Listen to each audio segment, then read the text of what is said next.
नमस्कार प्रिय श्रोताओं, आप सुन रहे हैं दिव्य कहानियाँ और मैं हूँ संयोगिता। आज की यह कथा केवल एक युद्ध की नहीं है, यह कथा है उस क्षण की जब मृत्यु और जीवन आमने-सामने खड़े थे। यह कथा है उस सेवक की जिसने स्वयं को कुछ भी नहीं माना और इसलिए सब कुछ कर दिखाया। आज हम सुनेंगे हनुमान और संजीवनी का वह प्रसंग जहां भक्ति ने शक्ति को दिशा दी और करुणा ने काल को पराजित किया।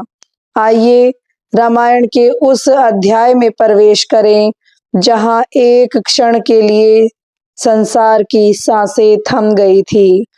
लंका की धरती जहां कभी रावण का गर्व आकाश को छूता था, आज युद्ध की अग्नि में जल रही थी।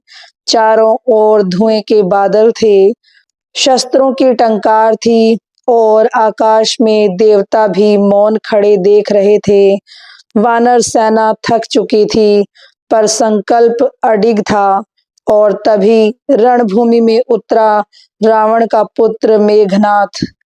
मेघनाथ साधारण योद्धा नहीं था, वह माया, तंत्र और अस्त्रों का भयानक संगम था। उसने आकाश को ढक लिया, दिशाएं भ्रमित कर दी और अदृश्य होकर अस्त्रों की वर्षा करने लगा। वानर यह समझ ही नहीं पा रहे थे कि प्रहार किधर से आ रहा है। तभी मेघनाथ ने अपना सबसे क्रूर अस्त्र छोड़ा, एक ऐसा अस्त्र जो शरीर पर नहीं प्राणों पर वार करता है। राम के साथ सदैव खड़े रहने वाले लक्ष्मण, धर्म की रक्षा में अडिग लक्ष्मण उस अस्त्र की चपेट में आ गए। एक तीव्र प्रकाश, एक करुणा ध्वनि और लक्ष्मण धरती पर गिर पड़े। उनके हाथ से धनुष छूट गया, आंखें बंद थी, श्वास मंद थी। एक क्षण में युद्ध भूमि शोक भूमि बन गई। राम दौड़े, उन्होंने लक्ष्मण को अपनी गोद में उठाया। जिस राम ने कभी संयम नहीं छोड़ा, आज उनकी आवाज कांप रही थी। लक्ष्मण उठो भाई, यह समय विश्राम का नहीं है। पर कोई उत्तर नहीं।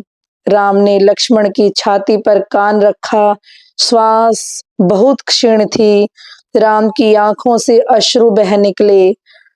यह वही राम थे जो स्वयं विष्णु के अवतार थे, पर उस क्षण वे केवल एक बड़े भाई थे। वानर सेना सिर झुकाए खड़ी थी। हनुमान, सुग्रीव, जामवंत सब मौन थे, ऐसा मौन जो शब्दों से भारी था। रावण की सेना हर्ष मना रही थी, पर लंका के ऊपर एक अदृश्य भय मंडरा रहा था। तभी लंका के वैद्य सुक्षेण आगे आए। उन्होंने लक्ष्मण की नाड़ी देखी, नेत्रों की पुतलियां जांची। बहुत देर तक कुछ नहीं बोले, फिर गंभीर स्वर में कहा, लक्ष्मण अभी मरे नहीं हैं, पर समय बहुत कम है। राम की आंखों में आशा की एक किरण जगी। सुषेण बोले, हिमालय में द्रोणागिरी नामक पर्वत है, वहां उगती है संजीवनी बूटी।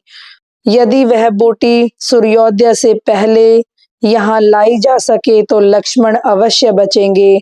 पर रात्रि लक्ष्मण के लिए अत्यंत भारी है। लगभग रात्रि समाप्त होने को थी, समय हाथ से फिसल रहा था। तभी भीड़ से एक स्वर उठा, प्रभु आज्ञा दीजिए। यह स्वर ना ऊंचा था ना कठोर, यह स्वर था हनुमान का। उनकी आंखों में चिंता नहीं थी, केवल संकल्प था। उन्होंने राम के चरणों में मस्तक रख दिया। जब तक मेरे शरीर में एक भी श्वास है, लक्ष्मण को कुछ नहीं होगा। राम ने हनुमान के मस्तक पर हाथ रखा। वह स्पर्श शक्ति का नहीं, विश्वास का था। हनुमान खड़े हुए, उनका शरीर धीरे धीरे विशाल होने लगा। वानर सेना आश्चर्य से देख रही थी। यह केवल पर्वत उठाने की शक्ति नहीं थी, यह वह क्षण था जब एक सेवक अपने आराध्य के लिए संसार से भी टकराने को तैयार था। हनुमान खड़े थे, रणभूमि की हवा थम सी गई थी। उस क्षण वे केवल वानर नहीं थे, वे राम की आशा थे, लक्ष्मण की सांस थे और समय के विरुद्ध खड़ा एक अडिग संकल्प थे। हनुमान ने अपने शरीर का विस्तार किया, पैरों ने धरती को छोड़ा और आकाश उनकी राह बन गया। एक ही छलांग में समुद्र पीछे छूट गया। रात्रि का अंधकार उनके वेग से कांप उठा। देवताओं ने आकाश से देखा, यह उड़ान बल की नहीं भक्ति की थी। वायुदेव ने अपने पुत्र का पथ और भी सरल कर दिया, पर अधर्म इतनी आसानी से हार नहीं मानता। रावण ने दानव कालनेमी को भेजा, माया का ज्ञाता, छल का आचार्य कालनेमी साधु का वेश धरकर मार्ग में बैठा था। उसने कहा, हे वानर, आगे जाना व्यर्थ है, विश्राम कर लो, मैं तुम्हें मार्ग बताऊंगा। हनुमान रुके, पर आंखें बंद नहीं की। उन्होंने माया को देख लिया था। क्षण भर में साधु का वेश हटा और काल नेगी अपने असली रूप में आया। हनुमान ने एक ही प्रहार में उसका अंत कर दिया। जहां राम का कार्य हो, वहां छल टिक नहीं सकता। हनुमान हिमालय पहुंचे। वह पर्वत औषधियों से भरा था, हर ओर हरियाली, हर पत्ती में जीवन। पर समस्या वही थी, संजीवनी कौन सी? समय लगातार पीछे से धक्का दे रहा था। हनुमान ने एक क्षण ध्यान किया, फिर बोले, जब पहचान संभव नहीं तो संदेह भी नहीं। हनुमान ने द्रोणागिरी पर्वत अपने हाथों में उठाया। धरती कांपी, आकाश स्तब्ध रह गया। देवता विस्मित थे। यह शक्ति नहीं, समर्पण का चमत्कार था। पर्वत सहित हनुमान आकाश में उड़ चले। पूर्व दिशा में सूर्योदय की लालिमा फैलने लगी थी। समय अब बहुत कम था। हनुमान ने अपनी गति और तेज कर दी। लंका की धरती दिखाई दी। वानर सेना दृष्टि टिकाए आकाश की ओर देख रहे थे और तभी पर्वत के साथ हनुमान उतर पड़े। वैद्य सुषेण तुरंत आगे आए। संजीवनी निकाली गई, औषधि तैयार हुई।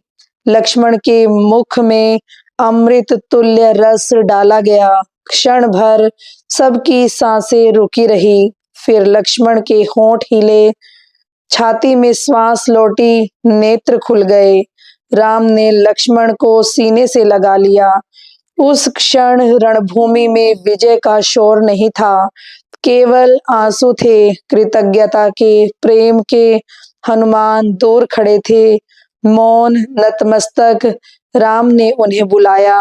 राम ने हनुमान को हृदय से लगा लिया। आज तुमने मुझे भाई लौटा दिया है और संसार को भक्ति का अर्थ। हनुमान ने कहा, प्रभु, मैंने कुछ नहीं किया, जो किया आपकी आज्ञा से किया। संजीवनी केवल एक बूटी नहीं थी, वह प्रतीक थी आशा का, विश्वास का और उस भक्ति का जो मृत्यु से भी बड़ी होती है।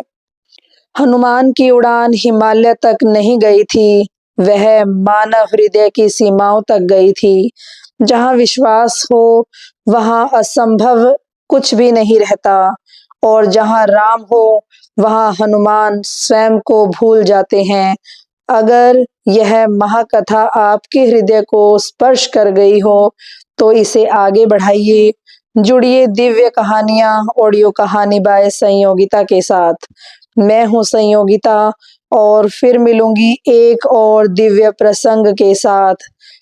जय श्री राम, जय हनुमान। धन्यवाद।